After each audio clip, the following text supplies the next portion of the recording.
que já são agora 10h30 da manhã. Eu vou então pedir para a Silvia dar início aqui, pontapé inicial dos nossos trabalhos com a prece. Ok. Bom dia a todos, saúde e paz nesse ano de 2021.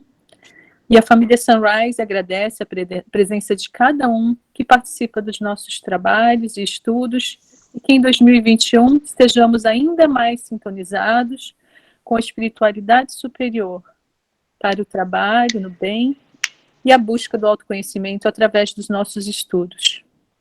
Pedimos então que essa espiritualidade amiga nos ajude a manter o foco nesse estudo sobre o nosso Criador, amparando nosso irmão Antúlio na palestra pública, nossa irmã Tati na irradiação, a Gisele com os mais jovens e a Patrícia, a Gisele com as crianças e a Patrícia com os jovens. E que juntos possamos contribuir durante esses estudos e as evangelizações com nossos melhores fluidos e pensamentos. Que assim seja. Que assim seja. Com você, Antúlio. Obrigado, Eduardo. Obrigado, Silvia. Eu vou tentar projetar aqui.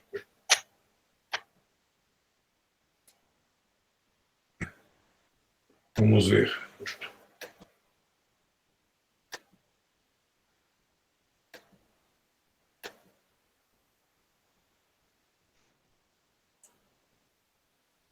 Eu acho que estamos conseguindo ver, né? Tá, perfeito.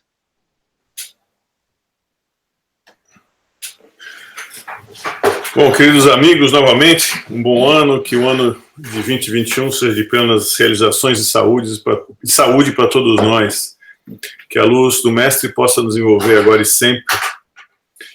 E o assunto de hoje é um questionamento que eu acho que todos nós sempre fizemos, né?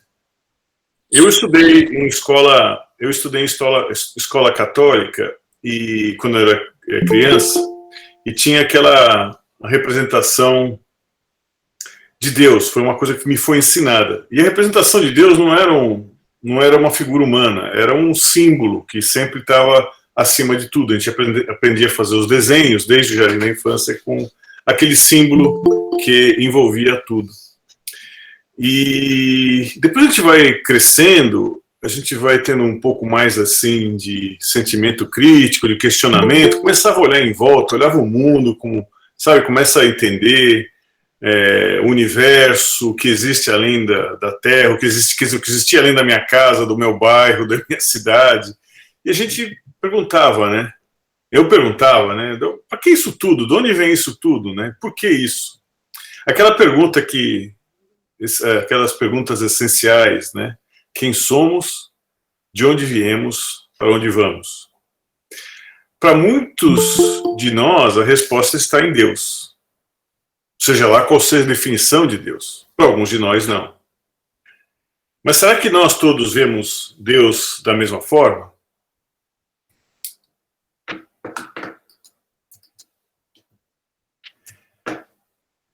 Então, se Deus existe, o que é Deus à luz da doutrina espírita? É isso que nós vamos discutir, ou vamos tentar abordar, explorar e trazer essas reflexões ao longo desses preciosos minutos que temos juntos. Eu vou contar uma historinha que foi trazida com muita beleza pelo professor Rubens Romanelli, um trabalhador espírita, foi ex-presidente da União das Sociedades Espíritas de Minas e desencarnou num acidente automobilístico em 1978. Existem escolas, né, escolas secundárias, uma escola secundária em Minas com o nome dele, Rubens Romanelli. E ele descrevia o seguinte: viviam num edifício de 7 andares. Aqueles moradores que contemplavam a luz do sol através das janelas coloridas de cada um de seus andares. Então, cada um tinha o seu lugarzinho naquele edifício e cada um tinha uma ideia diferente com relação à cor da luz solar. Aqueles que moravam no primeiro pavimento diziam que era vermelha, porque os vidros eram vermelhos. O do segundo pavimento diziam que era alaranjada, porque alaranjados eram os vidros daquele apartamento. O terceiro dizia que era amarela, porque os vidros eram amarelos. Do quarto era verde, do quinto azul, e os do sexto anil, e o sétimo diziam que era violeta. E aí um falava com o outro, qual é a cor do sol? Ah, é azul, é anil, é verde. Até que um mais indagador resolveu sair do prédio e olhar a luz do sol. E viu que realmente tudo se passava como cada um dos seus vizinhos, né, moradores do mesmo edifício, descreviam. Só que ele percebeu que a cor da luz do sol era cada uma daquelas combinadas e muito mais. Cada um daqueles moradores só haviam aprendido uma parcela da verdade, porque era a ótica que eles tinham através dos vidros coloridos. E o mesmo acontece para a gente. A nossa visão de Deus depende do andar, do estado evolutivo que nós nos encontramos. Agora, no passado e no futuro, com certeza vai ser diferente. Cada um vai ter um entendimento de acordo com a coloração da sua ótica, né? Mas vai chegar um dia em que nós, criaturas de Deus, transcenderemos esses limites desse mundo e vamos entender a essência de Deus em todos os seus atributos, né? Então a conclusão dessa história é: cada um enxerga Deus com a ótica que ele tem. E não quer dizer que distorcida é a ótica que lhe permite enxergar a Deus. A agência de notícia Reuters publicou uma pesquisa que eles fizeram em 23 países. Essa pesquisa já tem algum tempo, já tem, olha, vai fazer quase 10 anos, e foi uma amostra de quase 19 mil pessoas. E a conclusão dessa pesquisa, o resultado dessa pesquisa, é que 18% não acreditavam em Deus. Quer dizer, essa amostra fosse representativa da população do mundo, 18% não acreditam em Deus. 17% não tem certeza. 51% definitivamente acreditam. E se a gente somar 51, 17, 18, não dá 100%. Então existe algum pessoal numa faixa que talvez não tenha entendido a pergunta, talvez se omitiram de falar. Então, pelo menos, dessa conta, pelo menos 51% acreditam em Deus, talvez 2/3, ou quase 68%, tem pelo menos um certo entendimento, né? Uma outra pesquisa que eu gostaria de compartilhar com vocês aqui é da revista Super Interessante. Ela foi uma atualização feita em dezembro de 2016. Com relação a quais são as maiores religiões do mundo. A gente pode ver nessa ordem o cristianismo com 31%, 1/3 da população do mundo, depois o islamismo com 23%, o hinduísmo quase 1 bilhão de pessoas, né? São 15%, a tradicional chinesa na integração, taoísmo, confucionismo, budismo, 400 milhões, o budismo puro, 376 milhões, né, que seria 7%, o sikhismo, 20 milhões, judaísmo, 15 milhões. Olha só, a religião que nos trouxe a noção do Deus único, que permeou através do cristianismo e islamismo, é um número pequeno representativamente, 0,2%. E curiosamente, é super interessante, traz o espiritismo, e eles fazem um comentário: não é exatamente uma religião. 13 milhões de pessoas naquela época, talvez seja um número um pouco maior. E, curiosamente, essa atualização dessa matéria que foi feita em 16, eles fazem essa diferenciação. Apesar do espiritismo ser uma doutrina, não ser definido como uma religião, ele também pode ser enquadrado como uma religião, talvez dentro do cristianismo, né? E agora, só para falar, bom, por que a gente está falando em religião, doutrina? Justamente por causa desse entendimento de Deus em cada um deles, né? Uma doutrina é um conjunto coerente de ideias ou fundamentos a serem ensinados. Também é definida no dicionário como um conjunto de ideias básicas contidas num sistema filosófico, político, religioso, econômico, né? A religião, né, ela tem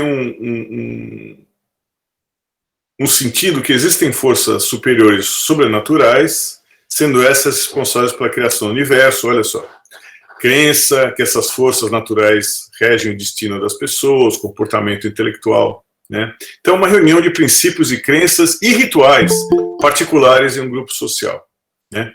Então, essa é a diferença. A gente pode falar que o Espiritismo, se a gente for olhar no preâmbulo do livro do Kardec, o que é o Espiritismo, né? Que fala, ele se trata de uma ciência de natureza, origem e destino dos espíritos, mesmo como as suas relações com o mundo corporal. Nesse preâmbulo, Allan Kardec diz: o Espiritismo é ao mesmo tempo uma ciência de observação e uma doutrina filosófica. Como ciência prática, ele consiste nas relações que se estabelecem entre nós e os espíritos como filosofia. Compreende todas as consequências morais que dimanam dessas mesmas relações. Ele não falou de religião, mas se a gente for pensar no aspecto puro de religião, não de rituais, de dogmas, de construção de hierarquias, né? O Espiritismo, na essência da palavra latina, religare, conexão com Deus, o Espiritismo é uma religião que forma esse tripé tão conhecido por nós. Continuando no assunto, se a gente for ver cada um das religiões, eu coloquei os judeus em primeiro porque foram eles que foram dos judeus de 5.000 anos atrás, da lei mosaica, que a gente acabou, que Jesus trouxe uma outra visão, e depois o Islã também desse Deus único. Existiam outras religiões monoteístas. Uma delas é o zoroastrismo, né? Que hoje em dia, na antiga Babilônia. Mas aqui eu queria andar num caminho mais ou menos conhecido, familiar para todos, né? Então, Jeová, né, o Deus dos judeus, é o criador do universo, onipresente, onipotente, onisciente, que tem uma relação especial com o seu povo. Já os cristãos,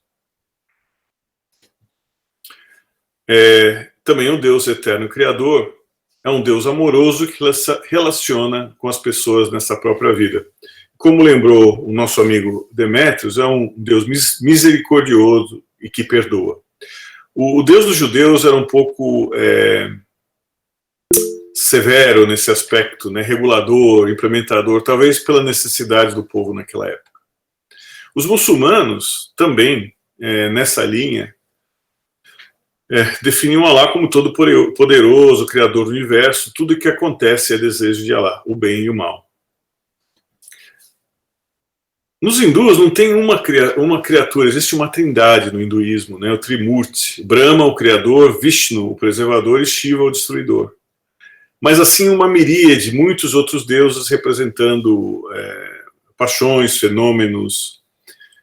E por fim, dessas grandes religiões, né, de grupos religiosos, os budistas. Para os budistas, o importante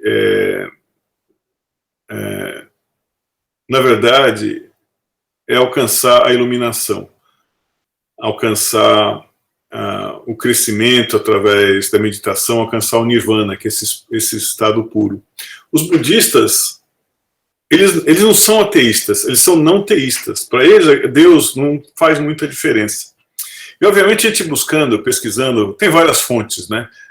Essas definições que eu coloquei aqui, elas são mais generalizações, não são estereotipos, são generalizações. Obviamente que, se for se aprofundar, é muito mais profundo, tem vários outros aspectos diferentes desses aqui. Mas uma budista famosa brasileira, que se chama Monja Coen, ela ela tem muitas entrevistas, escritos, artigos, né? E uma vez perguntaram, quem acredita em Deus pode ser budista? Ela falou, claro que pode ser budista, né? Se alguém que ora, que ajuda essa iluminação. E ela também perguntado, e Buda acreditava em Deus? Então, com relação à causa e condições, a causalidade, né? A causalidade o que causou tudo, a causalidade das coisas, perguntaram para Buda, que viveu na Terra 600 anos antes de Cristo. Qual a causa primeira de tudo? Ela dizia que Buda silenciava e dizia: a mente humana é muito pequena para conhecer alguma coisa muito maior do que ela. Né? Então, se a gente olhar as religiões entre cristãos, judeus, muçulmanos, vamos dizer, 2/3 da população do mundo definitivamente acredita em Deus. E o homem, desde a sua origem, ele acredita em Deus. Por quê? Ele olhava para alguns fenômenos, por exemplo, olhava os relâmpagos no céu. Puxa, deve ter alguma divindade atrás disso, que deve fazer isso acontecer. Né? Tinha uma forma antropomórfica. Faltou algum aqui. Não volta? Está faltando algumas figuras, mas procurava explicar a origem do universo, a origem da vida. Então sempre existia alguma coisa divina, alguma coisa inexplicável, muito mais poderosa, por trás de tudo. Então, desde a sua origem existe essa intuição de Deus para explicar, bom, como é que surgiu a Terra, como surgiu o universo, como surgiu a vida. Agora eu vou navegar um pouquinho no ramo um pouco científico. Existem várias teorias da criação da Terra, né? Tem a teoria religiosa criacionista, mas tem uma teoria que hoje em dia talvez seja mais aceita, que é a do Big Bang. Antes de discorrer um pouquinho na teoria, como é que se chegou na teoria do Big Bang? Tinha alguém lá? Tem um YouTube do Big Bang? Tem alguém que tinha um celular? Alguém que tinha fotografia? Alguém transcreveu? Eu acho que não. Pelo menos que a gente saiba, não tem nenhum registro desse. Mas se a gente anda, eu não sei se vocês já se pegaram, né? Andando na praia de manhã, nós estamos andando na praia de manhã. Né? Aí a gente olha na areia, tem umas pegadas que reconhecemos parecidas com as nossas. Bom, é uma pegada humana. E do lado daquelas pegadas, existem pegadas menores, também humanas, e a gente começa a fazer deduções. Bom, é uma pessoa, talvez com uma criança do lado. E eles estão indo na mesma direção que eu estou indo, pelo jeito que os dedões estão apontados. Como a maré ela baixou 8h30 da manhã, essa pessoa e essa criança andaram nessa praia naquela direção nessa manhã, não foi ontem, né? E não foi de noite, foi essa manhã. Então, se a gente olhar nesse aspecto, o Big Bang, a teoria do Big Bang foi construída por essas pegadas, né? Então, ele dizia que há 15 bilhões de anos atrás, todo o universo estava concentrado em um ponto no instante zero. Todo o universo, tudo. A matéria, toda a energia.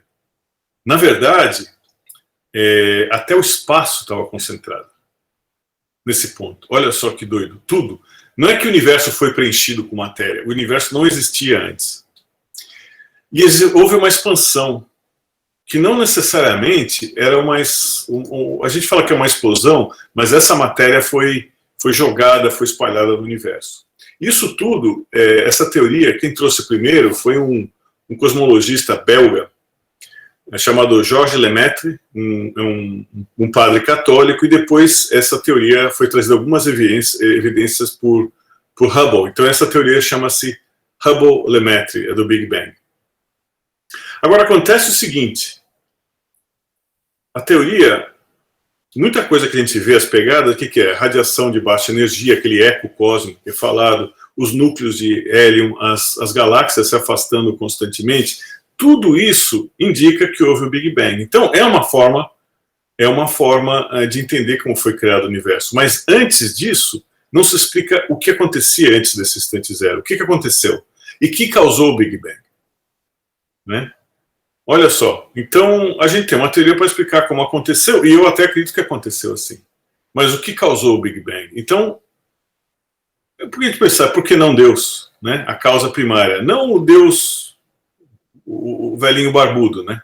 Mas por que não Deus, a causa primária de tudo? A outra pergunta fundamental é como apareceu a vida na Terra. Então vamos olhar o lado científico também, né? Das teorias mais aceitas hoje em dia.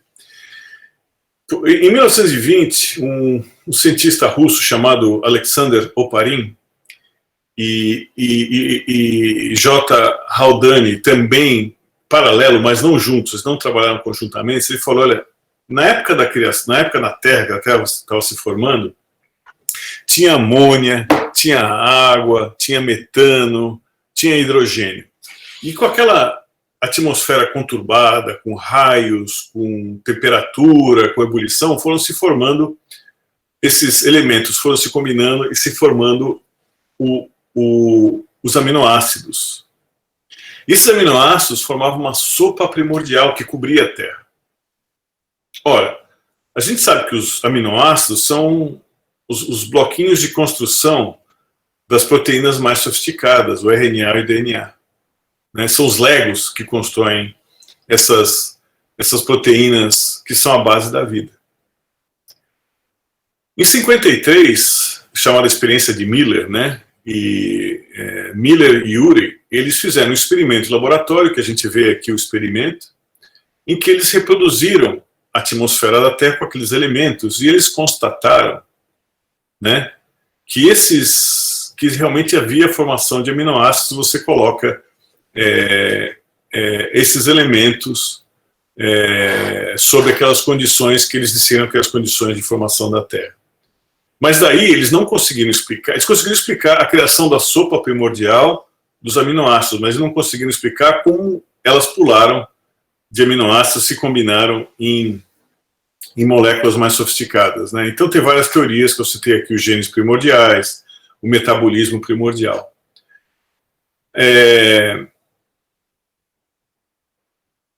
Eu vou fazer agora um contraponto dessas teorias. Tinha um astrônomo e matemático chamado Fred Hoyle e um ajudante dele, né, que eles trabalharam junto nessa teoria, chamado Chandra, e eu não vou nem tentar ler o sobrenome dele, né, que está escrito aí. Ele falava que essa biogênese, essa criação, né, que o Oparin e depois o Miller comprovou, era bobagem. Ele falou, não pode existir a vida, não se pode haver essa combinação, chamada abiogênese. Quer dizer, os aminoácidos se combinarem por acaso num DNA, num RNA, a probabilidade é muito pequena. E ele calculou essa probabilidade.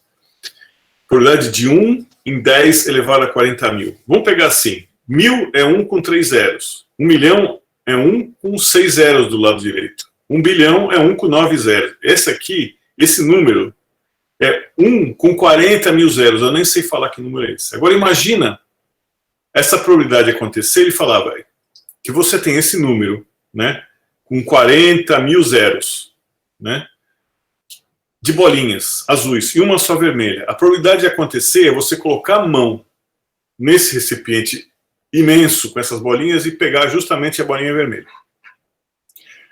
E ele falou, só para comparação, o número de átomos conhecidos é 1 com 80 zeros, que é um número absurdamente grande também.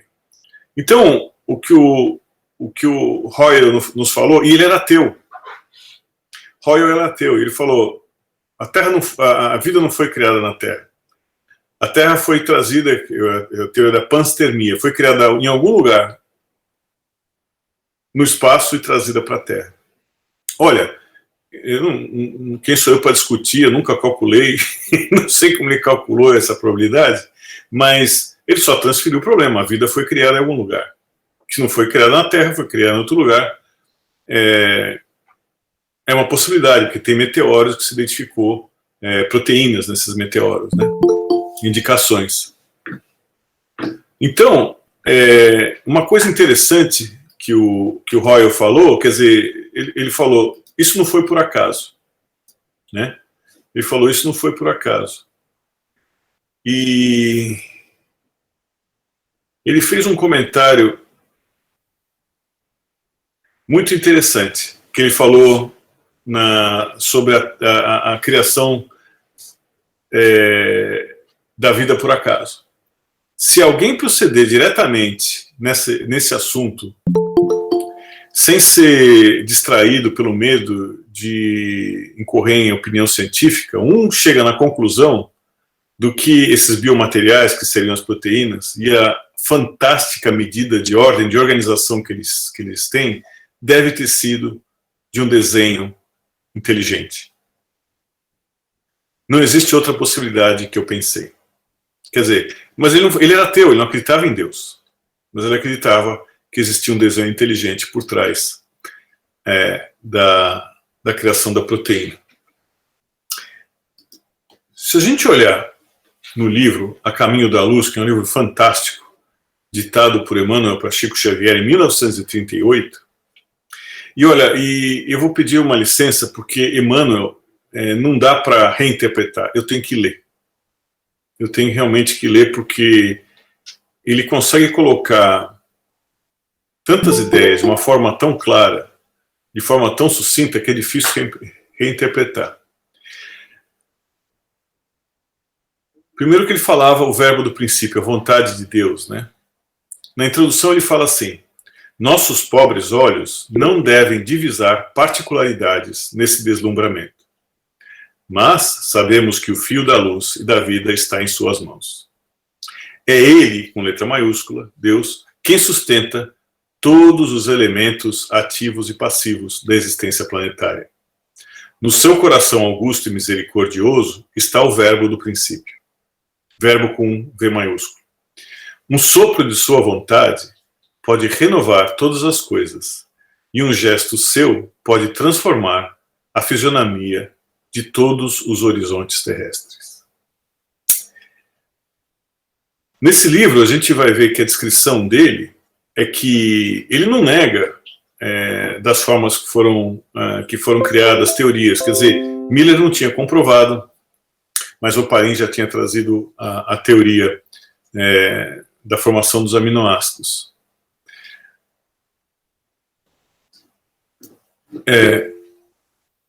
Emmanuel dizia que existia uma equipe espiritual trabalhando na Terra. E a gente vê isso no capítulo 2, A Vida Organizada. De novo eu vou ter que ler. Chamava As Construções Celulares.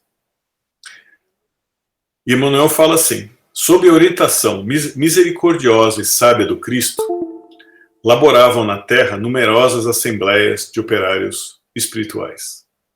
Como a engenharia moderna, que constrói um edifício prevendo os menores requisitos de sua finalidade, os artistas da espiritualidade edificavam o mundo das células, iniciando, nos dias primevos, a construção das formas organizadas e inteligentes dos séculos por vindouros.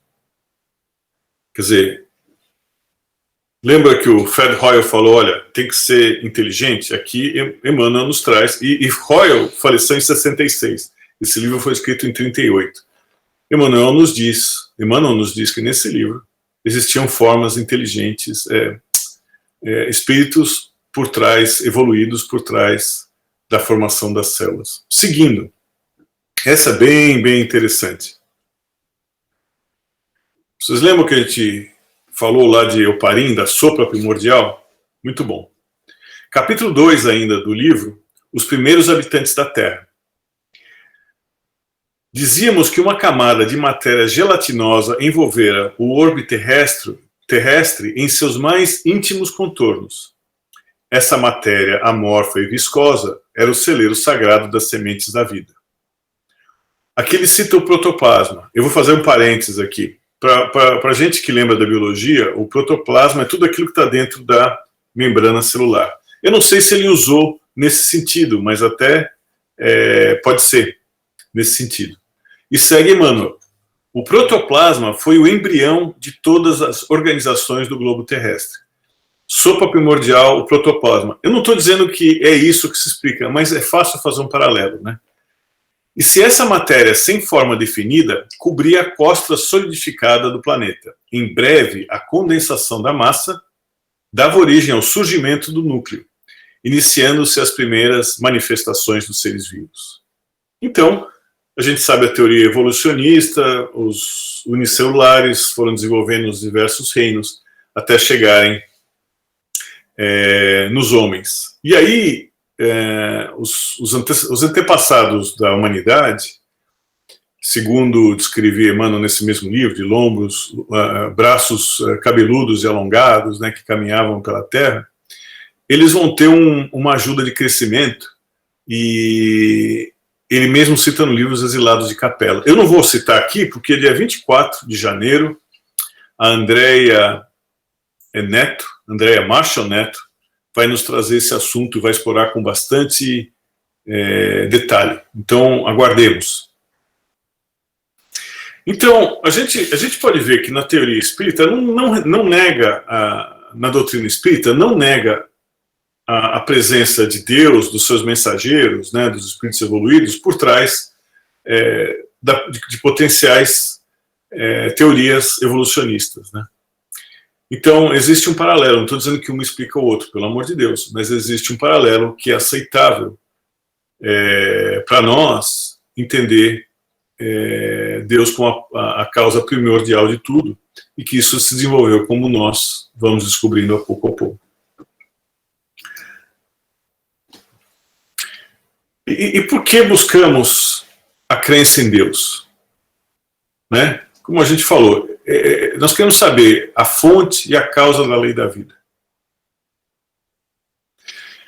Existe um sentimento dentro de nós de um ser superior, até do mais primitivo. E os fenômenos atmosféricos, Sol, Lua, cada um deles tinha uma personalidade. Essa busca é necessária, porque isso sempre nos tem esse entendimento. Não que a pessoa não possa viver. Existe gente que não acredita em Deus, né? Nega. Mas, para muitos de nós, isso é fundamental. E como... Mas se Deus existe, como é que a gente prova? A gente não prova, né? O Deus se revela. A existência de Deus nos é mostrada todas as horas, em toda parte. Se a gente olhar o nosso corpo humano, como funciona, né, as bilhões de reações químicas que acontecem a cada segundo para que a gente possa funcionar, da perfeição da ordem da natureza, das leis imutáveis e perfeitas que regem o universo.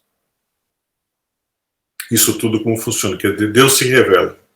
E eu gostaria agora de trazer uma historinha do livro Ideias e Ilustrações.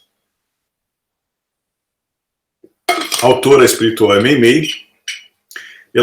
Esse livro foi psicografado por Chico Xavier. Está no capítulo 27 dessa obra. E nessa historinha ela conta que um velho árabe analfabeto orava com muito fervor e com muito carinho todas as noites. Até que, de certa vez, o chefe da caravana, essa grande caravana em que esse velhinho trabalhava, chegou até ele, curioso com esse comportamento dele, e perguntou: por que oras com tanta fé? Como sabes se Deus existe, quando nem ao menos sabes ler? O velhinho olhou e respondeu com humildade: grande senhor, conheço da existência do nosso Pai, celeste pelos sinais dele. Como assim? Indagou o chefe admirado. E o servo, com humildade, lhe explicou: quando o senhor recebe uma carta de uma pessoa ausente, como reconhece quem escreveu? Pela letra, disse o chefe. Quando o senhor recebe uma joia, como é que se informa quanto ao autor dessa joia? Ora, pela marca do ourives. O velhinho sorriu e acrescentou: quando houve passos de animais ao redor da tenda, como sabes depois que foi um carneiro, um cavalo ou um boi? E o senhor falou: pelos rastros, respondeu o chefe surpreendido. Agora imagina, para quem já teve a oportunidade de olhar para o céu estrelado sem nuvem nenhuma, sem luzes da cidade competindo, só as estrelas do firmamento, que é uma coisa maravilhosa. Imagina isso no deserto, né? Quem já teve a oportunidade de ver isso no deserto, o céu estrelado. E ele falou para o senhor: vem aqui, vamos sair daqui e vamos olhar para cima. Olha para cima, fora da barraca, e veja esse céu com a lua que brilhava, cercada por essa multidão de estrelas. E ele exclamou respeitoso: senhor, aqueles sinais lá em cima não podem ser dos homens. Nesse momento, o orgulhoso caravaneiro, de olhos lacrimosos, ajoelhou-se na areia e começou a orar com o velhinho.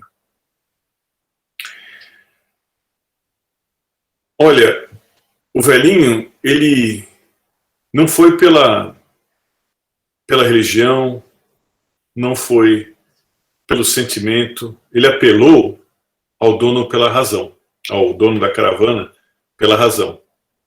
Então, pela razão, ele chegou à conclusão e isso lhe tocou profundamente o coração.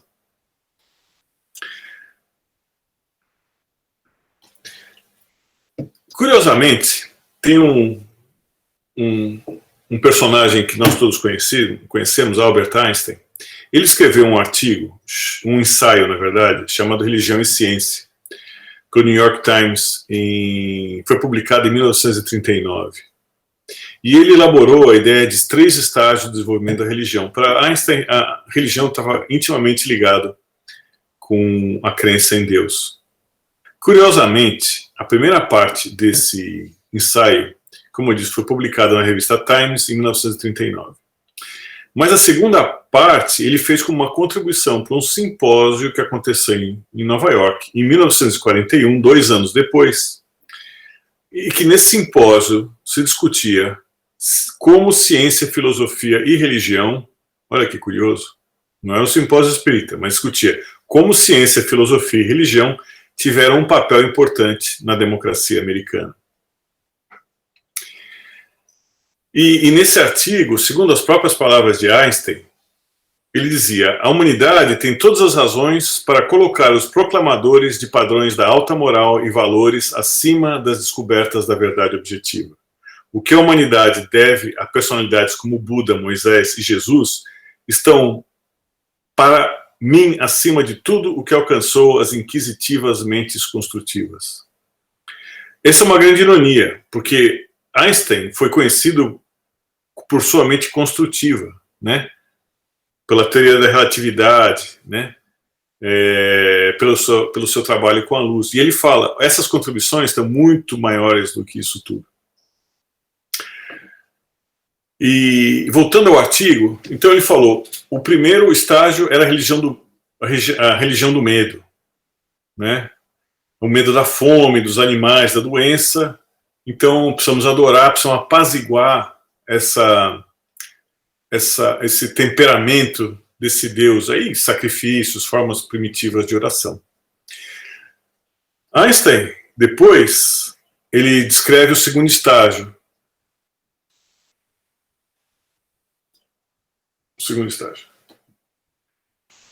Que é a concepção social ou moral de Deus, né? Decorrente do desejo de orientação e apoio. Quer dizer, um guia moral. A humanidade já começava a sentir que precisaria de um guia moral, né? Mas é o Deus que premia, castiga, é o Deus mosaico, né?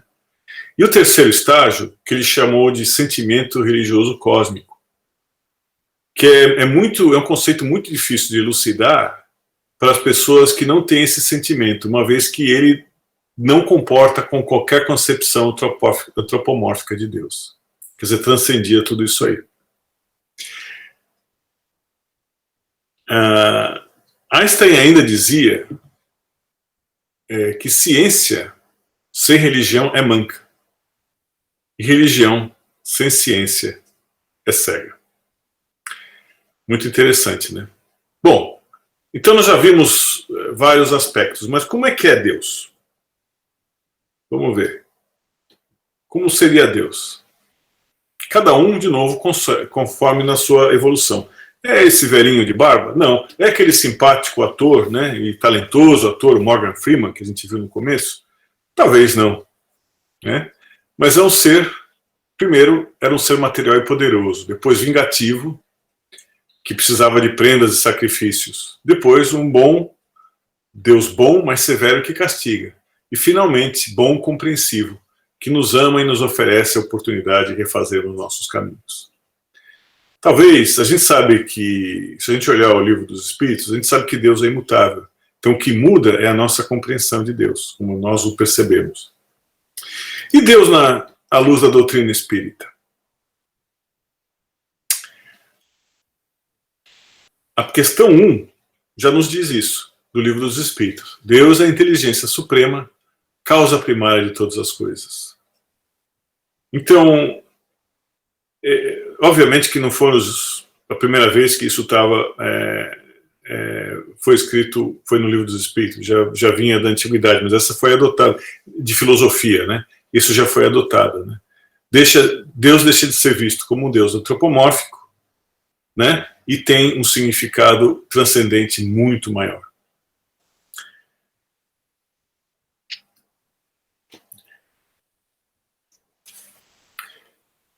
Essa é a pergunta número 4. Onde se pode encontrar a prova da existência de Deus? Num axioma ou postulado que aplicais às vossas ciências, não a efeitos sem causa. Procurai a causa de tudo, o que não é obra do homem, e a vossa razão responderá. Se o universo existe, então existe uma causa para essa existência. E é uma coisa curiosa, essa discussão já tive com pessoas que estudam muito, mas se não houver esse racionamento de que para todo efeito existe uma causa, fica muito difícil se chegar a essa conclusão da causa primordial, né? Agora, curiosamente, algumas dessas pessoas que não acreditam são cientistas, né?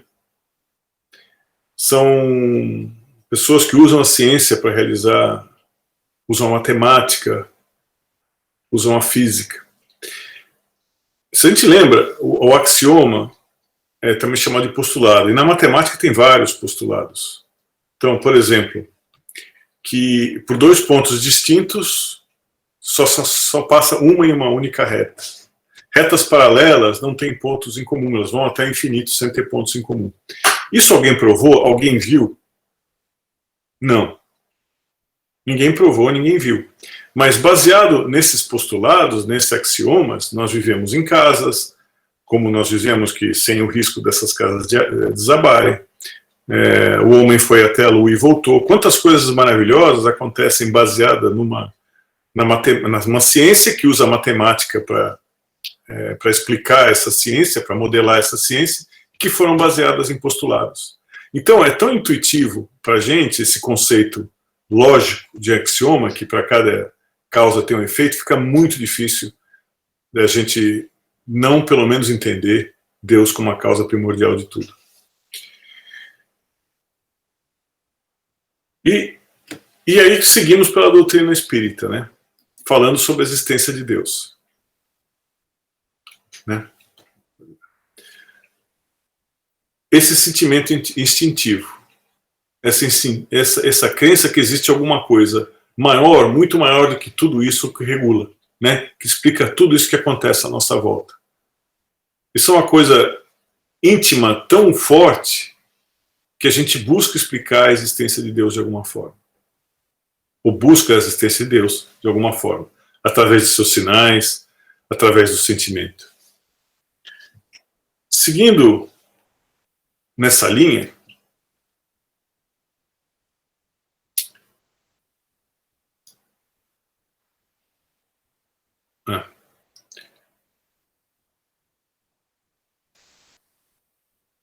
se pergunta, esse sentimento íntimo que temos da existência de Deus não seria o fruto da educação e das ideias adquiridas? Isso na pergunta número 6 do Livro dos Espíritos. E Kardec fala, puxa, mas por que isso é tão instintivo em seres, em pessoas, né, que não existem noções, né? Se o sentimento da existência de um Deus Supremo fosse apenas o produto de um ensino, não seria universal. E como sucede com as noções científicas, só existiria aos que houvessem podido receber. Se alguém não recebeu uma educação formal para acreditar em Deus, não teria essa busca, esse sentimento íntimo da existência de Deus. Então, novamente, os espíritos usam a lógica para trazer a resposta à pergunta de Kardec. Seguindo, mais uma. A lei da causa e efeito. Né? Como nós falamos antes. Existe todo efeito, tem uma causa. Todo efeito inteligente deriva de uma causa também inteligente. Então, atribuir a formação ao acaso é insensatez, já que o acaso não é inteligente, o acaso é cego. Um acaso inteligente já não seria o acaso. Novamente se usa a lógica. Isso onde está?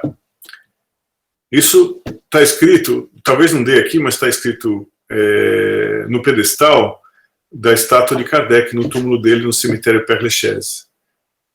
E ele fala aqui, está até difícil, né, que todo efeito inteligente tem uma causa inteligente, né? E o poder desse efeito indica a magnificência dessa causa. Isso está escrito lá no túmulo de Kardec. Quer dizer, uma das pedras fundamentais em cima desse túmulo está escrito nascer e renascer, tal é a lei. Então, novamente, esse é o princípio da obra e do autor. Duvidar da existência de Deus é negar uma causa, que nada pode acontecer. E toda obra que tem um efeito inteligente tem uma causa inteligente. Não pode ser fruto do acaso.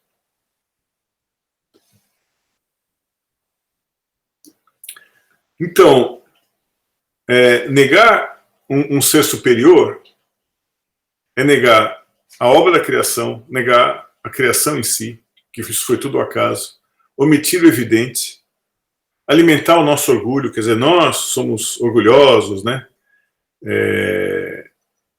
Como é que vai ter alguém melhor do que eu, superior a mim? Né? É difícil, né? Principalmente aqueles que estão num estágio muito avançado, intelectual, mas lhe falta um pouco do moral, né? Permanecer no estado de ignorância, quer dizer, não buscar essa resposta, e negar essa realidade, pois tudo que é visível e invisível nos mostra essa existência. Seguindo na existência de Deus, é a obra harmônica do universo, né? Os seus mínimos detalhes, isso tudo revela esse poder inteligente. Pela obra se deduz o autor.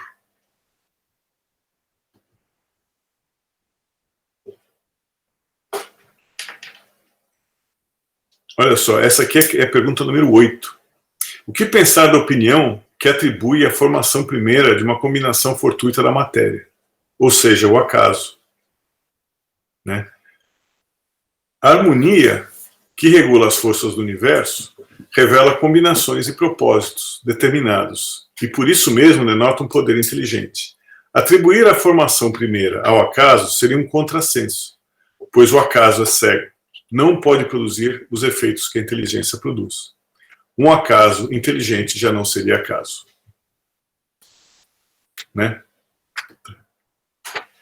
Obrigado. Vamos seguindo, que a gente já explorou bastante esse assunto, vamos para o próximo. E isso nos foi revelado também por mensageiros divinos. Jesus disse, Deus é o nosso Pai, misericordioso. E os espíritos superiores nos diz, Deus é a inteligência suprema, causa primária de todas as coisas. Quer dizer, essa noção nos foi trazida por aqueles que estão no estágio mais avançados que nós estamos. E o nosso querido Leon Denis, no livro O Grande Enigma, na primeira parte, capítulo 7, ele nos diz: a crença em Deus está estreitamente ligada à ideia de lei, né, as leis do universo, que não foram escritas, é como o universo funciona. E assim, o dever de sacrifício. A ideia de Deus liga-se a todas as noções dispensáveis da ordem, a harmonia, a elevação dos seres e sociedades.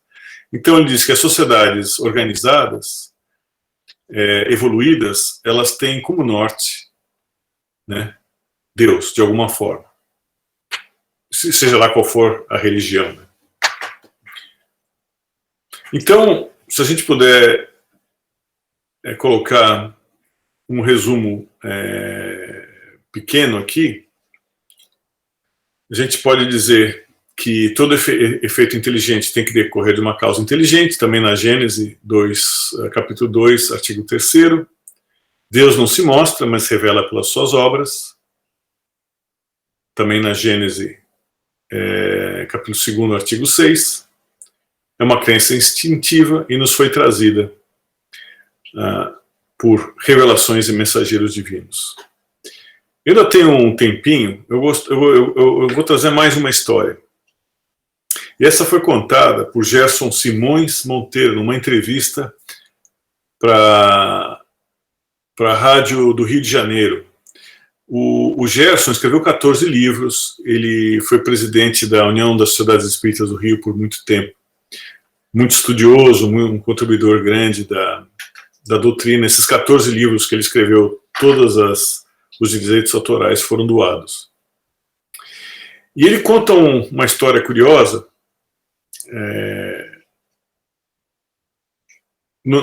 que se passa na Índia, e um sábio hindu conversando com o seu discípulo. Ele fala aqui assim: meu filho, falando ao discípulo, em tudo podemos notar a existência e a presença de Deus, sustentando-nos a felicidade, a segurança, a beleza na flor, o verde na mata, o azul do céu, na majestade do oceano, no animal que passa, no pássaro que voa, no brilho das estrelas, no sorriso das crianças. Em toda a criação, há sinais da sublime presença, convidando-nos à confiança de oferecer-nos o conforto e a alegria. O discípulo, boquiaberto, impressionado com tais raciocínios, saiu da casa do mestre, né, e retornava ao lar, e ficava pensando, né, puxa, realmente Deus está em tudo. Naquela flor, tinha uma flor bonita que estava desabrochando, naquela cascata que canta, na sublimidade da criação, no sol que ilumina o mundo, ele sentia o sol na pele. Mas ele foi despertado desses pensamentos profundos porque tinha um elefante desgovernado, furioso, que estava correndo pela estrada na direção. Lembra, estavam na Índia, né? E o condutor do elefante, montado, não conseguia controlar o animal. E esse condutor, ele gritava assim: sai da frente, sai da frente. E o discípulo, olhando, aí ele falou: estou tranquilo, Deus está em tudo, eu não tenho que temer, porque a majestade de Deus está também naquele elefante. Então eu não tenho que ficar preocupado. O nobre animal, né, o elefante, também faz parte da criação de Deus, então eu não tenho que me preocupar. Enquanto ele estava pensando, o elefante passou, atropelou e jogou ele para longe. Estava todo machucado, generalizado, com 1000 dores. E aí o mestre ouviu o barulho, escutou e saiu e foi socorrê-lo. E ele olhou já com aquela dor e perguntou: mestre, o senhor me disse que Deus está em tudo, na natureza, até nos animais. Veja como eu fiquei por confiar no que o Senhor Supremo estava naquele elefante furioso. O sábio compadecido, óbvio, do estado do discípulo, suspirou, sorriu e respondeu: meu filho, realmente Deus está presente em tudo, até mesmo naquele elefante furioso. Entretanto, você se esqueceu que o Todo-Poderoso estava presente também naquele homem que gritava a plenos pulmões: sai da frente, sai da frente. Então, novamente, a presença de Deus, é meio jocosa essa história, mas essa história é meio jocosa, mas a presença de Deus está em tudo. Cabe a nós buscar esses sinais, né? Então, eu acho que com isso a gente pode trazer essa última reflexão do nosso querido Chico, em que ele, obviamente que o seu relacionamento com o outro lado e esse relacionamento de Deus que ele tinha, a sua fidelidade, a sua fé infinita em Deus, lhe trazia essa paz interior com tantas dificuldades que ele passou em sua vida. Então ele falava, em todo instante, confio em Deus. No que faço, penso em Deus. Com quem vivo, amo a Deus. Por onde sigo, sigo com Deus. No que acontece, Deus faz o melhor. Tudo que tenho é a bênção de Deus. Do nosso querido Chico. Meus queridos amigos, eu gostaria de agradecer muito a paciência de vocês de estarem comigo nesses pontos. Espero que essas reflexões possam nos ter sido de valia e de proveito. Que Jesus Obrigado, esteja. amigo Antúlio. Obrigado, amigo Antúlio. Excelentes reflexões. É sempre bom a gente começar o ano lembrando aí da existência de Deus, que é o nosso Pai maravilhoso, né? Que é muito bondoso conosco. Então, gente, continuando aí, né, com o nosso estudo de hoje, com as nossas atividades, a gente vai agora fazer nossas preces de irradiação, nossas vibrações, e eu queria convidar a nossa querida Tati para poder dar início no trabalho. Pode ser, Tati? Alô? Vocês estão me ouvindo? Opa, estamos ouvindo sim. Ah, tá. Obrigada. Então, vamos lá. Então, ainda envolvidos para essa palestra, para esse estudo maravilhoso do nosso amigo Antúlio, nós vamos agradecendo a Deus, a espiritualidade amiga, Jesus de Nazaré, por essa oportunidade de estarmos aqui hoje, reunidos, aprendendo mais sobre Deus, nosso Criador. Muito obrigado, mestre, por esse ano que se terminou, há uma semana atrás. E gostaríamos de rogar que o Senhor possa continuar nos auxiliando, nos inspirando, para seguir o teu exemplo, para que possamos realmente ter a fé necessária em Deus, confiando que tudo o que Ele faz para nós é para o nosso melhor. Vamos mentalizando nossos amigos desencarnados, encarnados, que passaram pelo Covid, ou estão lidando com o Covid, com esse vírus que vem de uma maneira transformando o planeta Terra. Que o teu amor possa envolver os familiares envolvidos com as famílias que estão passando pelo problema do Covid, tanto seja desencarnados ou encarnados mais uma vez. Que o teu amor, que a tua fé possa envolver os médicos, as equipes de frente que vêm trabalhando em favor dessa doença e também de outras enfermidades do corpo físico que muitos nós aqui no planeta Terra estamos passando. Vamos rogando também por aqueles que estão solitários, sem a presença de um ente querido, de familiares queridos, nos leitos, nos hospitais.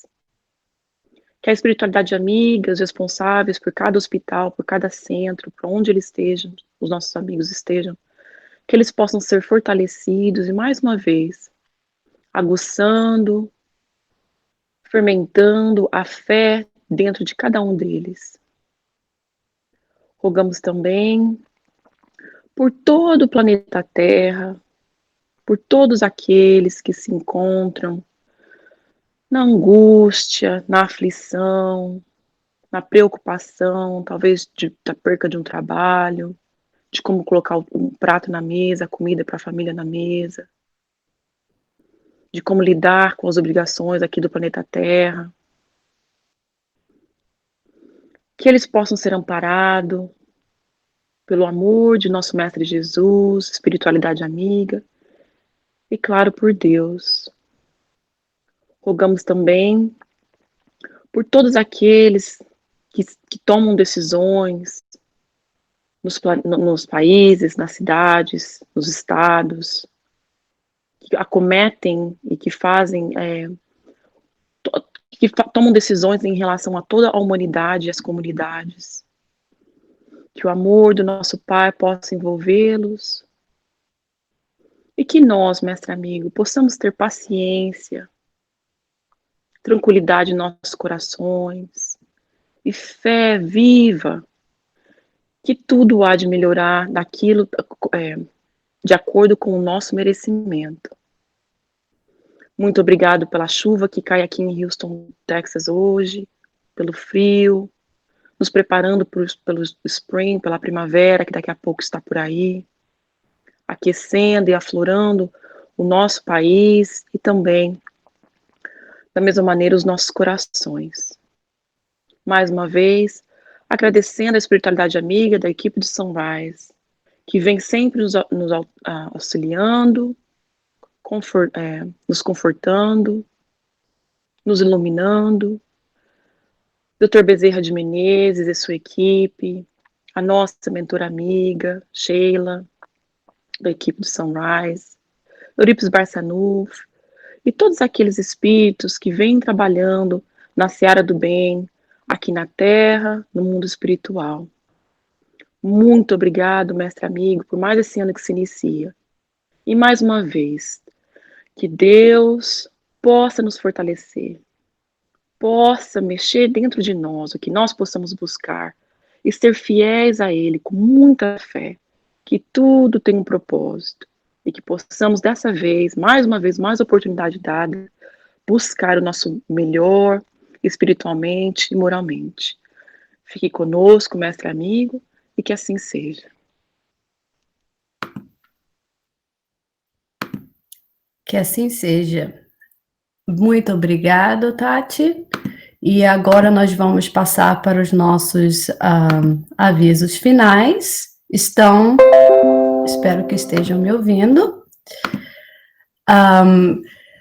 Bom, no dia 24 de janeiro, nós teremos uma palestra em inglês, assim como o nosso amigo Antúlio falou durante a apresentação dele, com a Andrea Marshall Neto.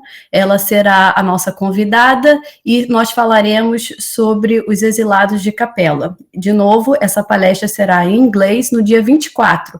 Então, não esqueçam de convidar os amigos também para acessar o link, é o mesmo link de todos os domingos, né, para essa reunião que vai ser muito interessante sobre os exilados de Capela.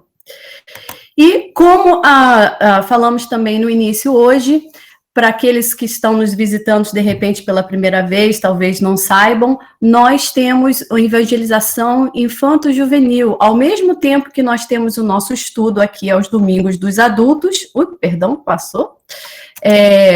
nós temos o estudo com as crianças, também às 10h30. Nós temos duas salas de aula. Uma das crianças de 7 às 11 e a outra dos teenagers, que é as crianças de 12 a 17. Então, convidamos a todos também que façam parte da evangelização. Aqueles que estiverem interessados podem nos contactar, podem fazer a prece inicial, a prece final, também auxiliando as nossas evangelizadoras. E por último, só avisando que semana que vem, é um lembrete, nós teremos o curso de irradiação. Esse curso é oferecido em português, os interessados contactar a Silvia. E o curso será dividido em duas aulas, do dia 16 ao dia 23, dia 16 e dia 23 de janeiro, das 3 às 5 horas da tarde, horário de Houston. E só lembrando a todos também que esses avisos estarão disponíveis no nosso website, no Facebook e no Instagram. No mais, um ótimo domingo a todos, muito obrigado pela presença e nos encontramos domingo que vem. Muito obrigada. Bom dia, bom dia.